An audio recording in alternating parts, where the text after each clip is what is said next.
તો બહુ જ સરસ એક્ઝામ્પલો છે બરાબર, અને એકદમ ઇઝી છે, ધ્યાનથી જોજો, આવડી જશે. ડિસ્ક્રિપ્શનમાં તમને પ્લેલિસ્ટ મળી જશે જેમાં તમને એસાઇનમેન્ટના સોલ્યુશનો મળી જશે, તો જોવાનું ના ભૂલતા. તો સૌથી પહેલો છે અહીંયા જવાબ કેવી રીતે કરવાનો છે, આપણે પ્રમાણિત સ્વરૂપમાં લખવાનું છે. તો સિમ્પલ આપણે પોઈન્ટ જે છે તમે જેટલા અહીંયા પાછળથી ચાલુ કરવાનું, 1 2 3 4 5 6, પછી પોઈન્ટ આવશે એટલે કે 2.1 કેટલી હતી, 6 હતા, એટલે 10ની 6 ઘાત આવશે. બરાબર, ખબર પડી કેવી રીતે કર્યું? ચલો બીજામાં જોઈએ. બીજામાં આપણે પોઈન્ટ છે ને પાછળની બાજુ લઈ જવાનો છે, તો માઇનસમાં ઘાત આવશે. બરાબર, જો આ બાજુ આપણે પોઈન્ટ લઈ જવાનો હોય તો પ્લસમાં ઘાત આવે, પણ જો પોઈન્ટને પાછળની બાજુ લઈ જવાનો હોય તો માઇનસમાં આવશે. તો ગણવાનું અહીંયાથી 1 2 3 4 5, તો 2.5 ગુણ્યા 10ની -5 ઘાત. સમજી ગયા? ચલો ત્રીજામાં જુઓ. ત્રીજામાં શું છે, આ બાજુ જવાનું છે તો પ્લસમાં ઘાત આવશે, 1 2 3 4 5 6 7, તો 8.75 ગુણ્યા 10ની 7 ઘાત. સમજી ગયા? ચલો ચોથો. હવે ચોથામાં શું છે, પોઈન્ટને આપણે આ બાજુ જવાનું છે તો માઇનસમાં આવશે, તો 1 2 3 4 5 6, તો 7.9 ગુણ્યા 10ની -6. એકદમ ઇઝી છે, આઈ એમ શ્યોર તમને સમજાઈ ગયું હશે.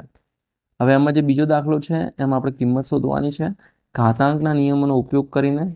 બરાબર, આવડે એવું જ છે, ધ્યાનથી જોજો. ચલો પહેલો અહીંયા જો 3ની -2 ઘાત છે, એની -6 ઘાત.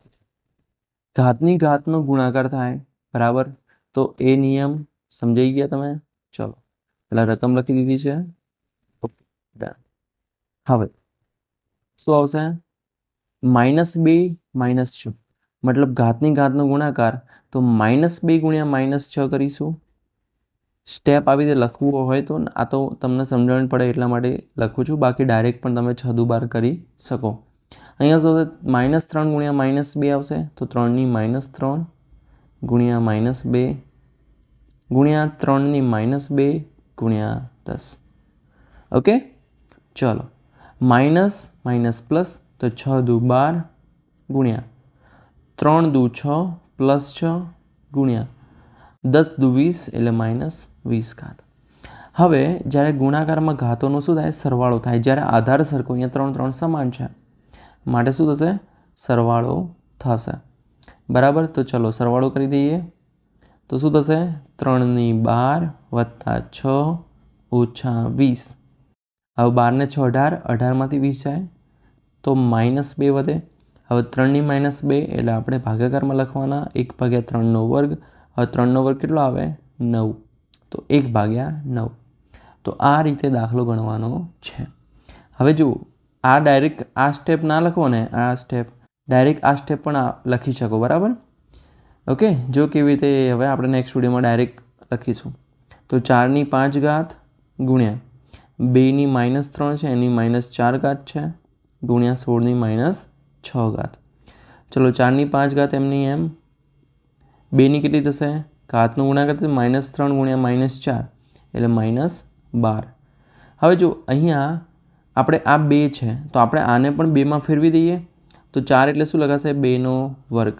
બરાબર, અને આ 16 શું લખાશે, 2 ગુણ્યા 2 ગુણ્યા 2 એટલે 2 દુ 4, 4 દુ 8, 8 દુ 16 એટલે 2ની 4 ઘાત. નો શું થશે, -6 ઘાત. એટલે શું, બધા 2માં આવી ગયા, એટલે આપણે ઇઝીલી ગણી શકીશું. 5 દુ 10, આધાર સરખા કરવા જરૂરી છે. જો આધાર સરખા ના થાય તો એમનું એમ રાખવાનું. 5 દુ 10.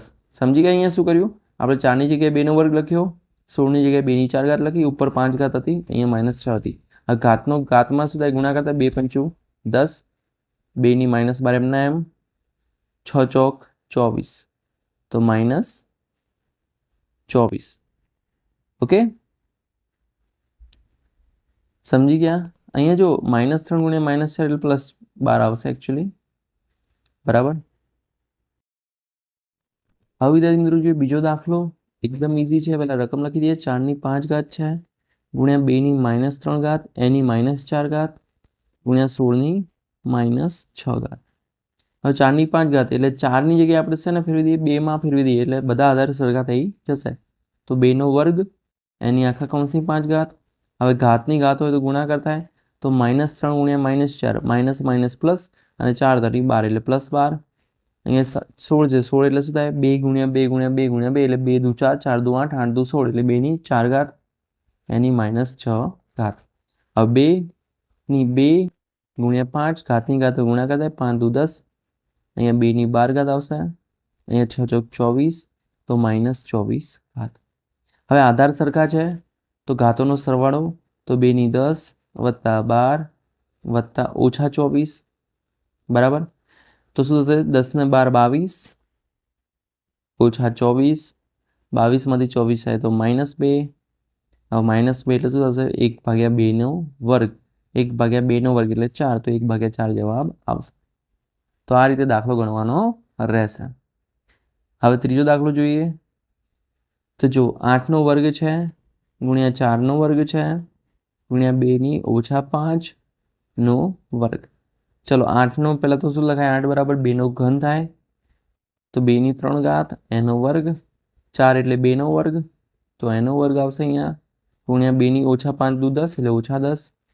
હવે અહીંયા 3 દુ 6 થાય તો 2ની 6 ઘાત અહીંયા 2ની 4 ઘાત ગુણ્યા 2ની -10 ઘાત. હવે બધા આધાર સરખા છે તો ઘાતોનો સરવાળો તો 6 વત્તા 4 ઓછા 10 અહીંયા ઓછા છે એટલે ડાયરેક્ટ ઓછા 10 6 વત્તા 4 એટલે 10 10 ઓછા 10 10માં 10 જાય તો 0 તો 2ની 0 ઘાત. હવે કોઈ પણ સંખ્યાની 0 ઘાત હોય ને કોઈ પણ સંખ્યાની 0 ઘાત એટલે જવાબ આવે 1. તો અહીંયા દાખલો થઈ ગયો પૂરો. આ તો એકદમ ઇઝી. હવે જોઈએ ચોથો. હવે જો અહીંયા બહુ ઇન્ટરેસ્ટિંગ એક્ઝામ્પલ છે. પહેલાં રકમ લખી લઈએ 3ની -4 ઘાત છે એની -3 ઘાત ગુણ્યા 3ની ઘન ની -2 ઘાત ભાગ્યા 3ના વર્ગની 3 ઘાત. ચલો ઘાતની ઘાત એટલે ગુણાકાર તો 3ની -4 ગુણ્યા -3 એટલે +12 ગુણ્યા 3 દુ 6 પણ -6 આવશે ભાગ્યા 2 તરી 6.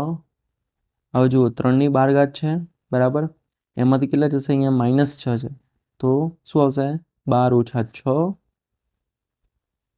ભાગ્યા 3ની 6 ઘાત. 12માંથી 6 જાય તો 6 ભાગ્યા 3ની 6 ઘાત. હવે ભાગાકારમાં ઘાતની બાદબાકી થાય તો 6 - 6 એટલે ફરી મળશે 3ની 0 ઘાત એટલે જવાબ આવશે 1. તો અહીંયા થાય છે ચોથો દાખલો પૂરો. તો વિદ્યાર્થી મિત્રો આ વિડીયોમાં આપણે પ્રકરણ નંબર 10ના દાખલાઓ જોયા. નેક્સ્ટ વિડીયોમાં આપણે પ્રકરણ 12ના દાખલાઓ જોઈશું. ડિસ્ક્રિપ્શનમાં તમને વિડીયો મળી જશે જોવાનું ના ભૂલતા. ફરી મળીએ નેક્સ્ટ વિડીયોમાં. ત્યાં સુધી good bye take care all the best.